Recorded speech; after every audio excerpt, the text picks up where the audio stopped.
Ah, ta Cenerella.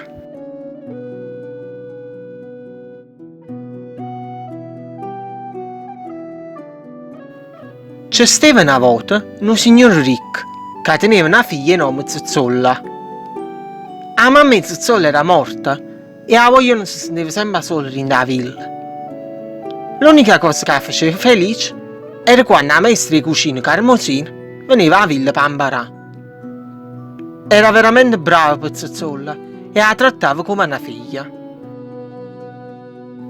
Un giorno Zuzzolla ha domandato alla maestra: «Maestra Carmosina, vuoi vivere con noi?» E la maestra rispondette: «Zuzzolla, io posso vivere qua solo se parlo di mio sposo». Piano piano, la maestra ci mettette in capo che il padre aveva sposato essa. E così Zuzzolla ha cominciato a provare il padre. «Papà, sposa la maestra Carmosina, è tanto brava con me, sono così contento quando essa sta qua, ti prego».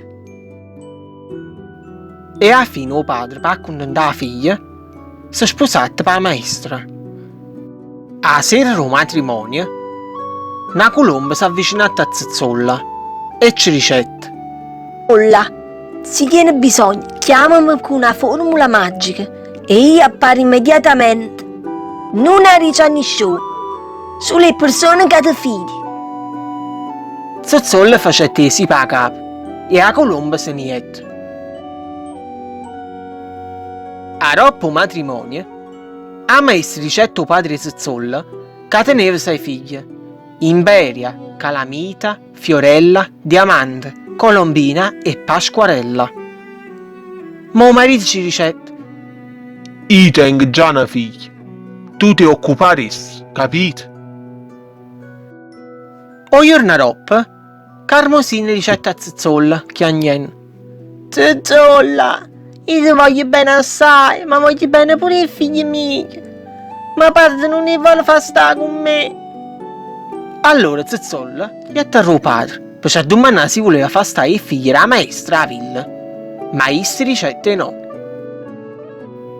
Allora Zuzzolla provò a chiamare la colomba per la formula magica e che stava netta.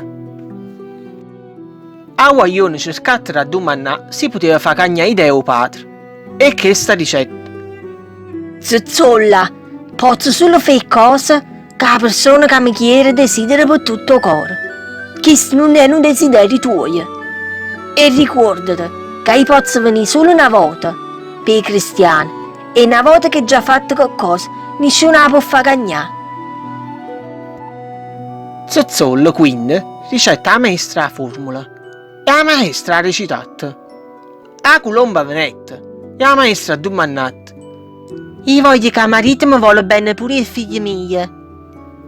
La colomba rispondette: «Mi dispiace, io non posso far cagnare i sentimenti delle persone, né posso agire e né malattie che possono far morire. Posso solo fare comprare cose in le possibilità che tengo».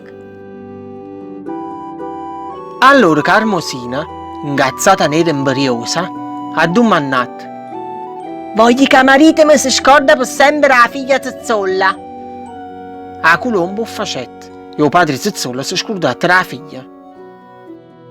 La maestra Carmosina, che era sempre stata brava per Zuzzolla, ha cominciato a ci fare tutti i servizi e era trattata come un animale, tanto da chiamare Atta Cenerella, perché era sempre zozzosa a furia di fare servizi. E i figli Carmosine gli attirò a vivere per la mamma in da villa.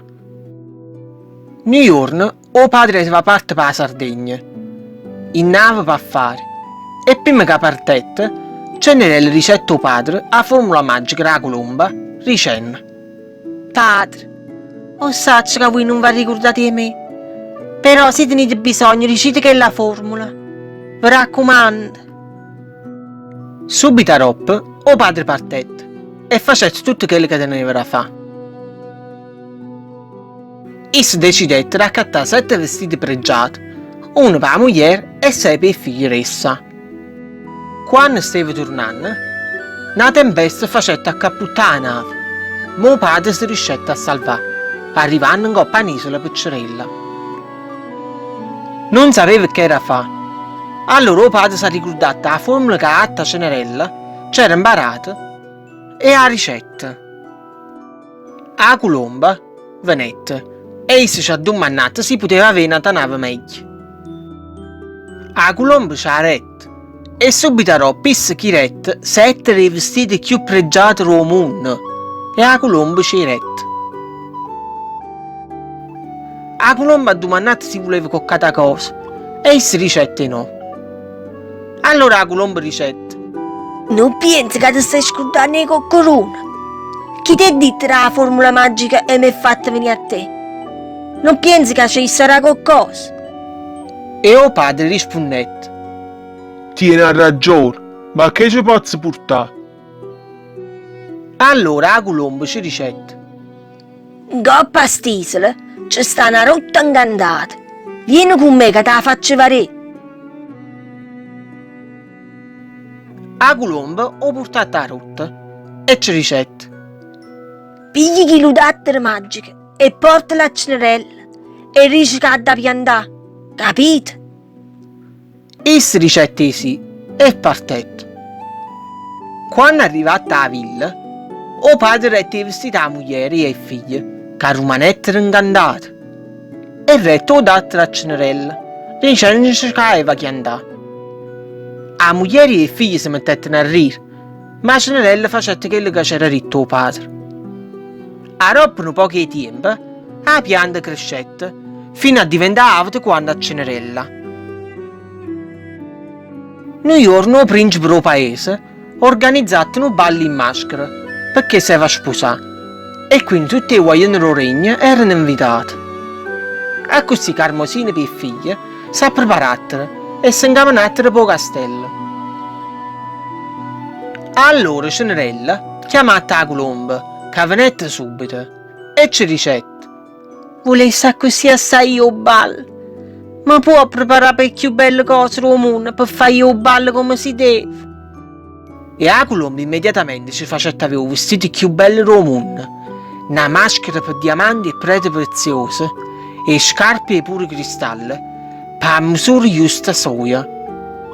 Poi trasformata la pianta di datteri in una bellissima carrozza per cavalli e un cocchiere. Cenerella ricette: «Non voglio capatemi, Carmosina e i figli sanno che giù tu ballo, quindi voglio che tutti che si scompare quando torna.» E la colomba facette come ricetta. Cenerella è arrivato al castello e quando trasette, tutto quanto compreso il principe, rimanettero incantati. Il principe chiedette a Cenerella di ballare e essa accettata. Ballattero tutta la nottata, tanto che Carmosina e i figli, imbariose, si sfassero gli arni e se ne jettere. Quando Cenerella se ne accorgette, ha cominciato a fuori e il principe ha corretto appresso. Essa cercate di fermare, ma essa ha continuato a correre. Mentre scendeva le scale del castello, un giambatte e una scarpa se ne caretta.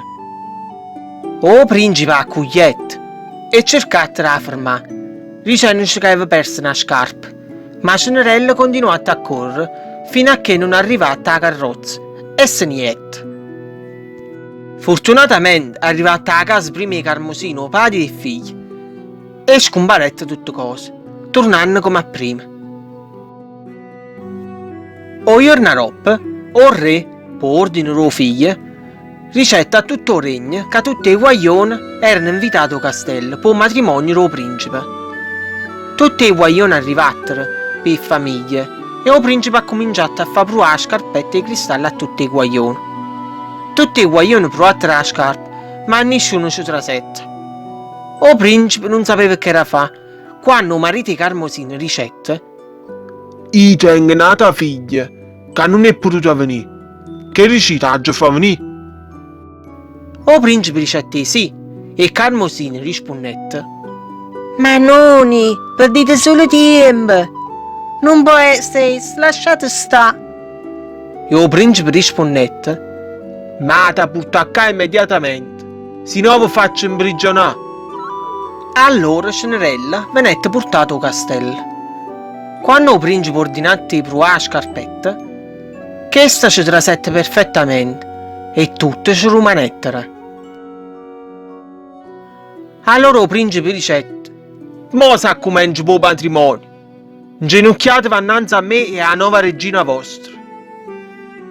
tutti quanti settero in ginocchia, comprese Carmosino, mariti e figli. Quindi Cenerella campatti in ricchezza, per sempre felice e contenta.